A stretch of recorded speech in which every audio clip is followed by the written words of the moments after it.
সেই ৭১-এর দাদুরা কি বলে চলেন যাই একটু শুনি। তাদের অস্ত্র জমা দিছে কিন্তু ট্রেডিং জমা দেয় নাই। মার্ডার মামলা দেওয়া হয়েছে শেখ হাসিনার সাথে, মুক্তিযোদ্ধার বিরুদ্ধে চাঁদাবাজির মামলা দেওয়া হয়েছে।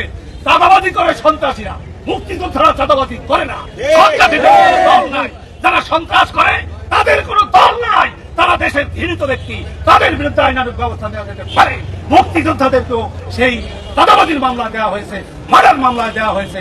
আবার কোথায় বোমা পাওয়া গেছে, আইনের মাধ্যমে বিচার না করে, মামলা না করে, গ্রেপ্তারের পরে তাকে মামলায় ঢোকানো হচ্ছে। ৩২০৮ জন পুলিশকে নির্মম ভাবে হত্যা করা হয়েছে, তারও বিচার চাই।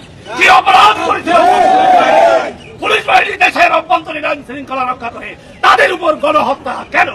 এটা পরিষ্কার জাতি বুঝতে পেরেছে। আপনারা সকলে ভালো থাকবেন। আপনারা জানেন একজন মুক্তিযোদ্ধা চট্টগ্রামের মুক্তিযোদ্ধাকে অপমানিত এবং লাঞ্ছিত করেছে। এই জন্য কুমিল্লা চট্টগ্রামে, এই জন্য আজকে আমাদের এই আয়োজন। আমরা মুক্তিযুদ্ধে যখন গেছি তখন আপনারা জানেন আমাদের বয়স তখন 17 কে 18 কে 20 25 ছিল। আমরা আপনাদের কাছে কোনো চাওয়া পাওয়া সে আমরা যাই নাই।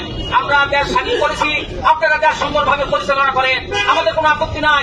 কিন্তু আমাদেরকে ন্যূনতম মর্যাদা আপনারা দিবেন না, এটা মেনে নেওয়া যায় না।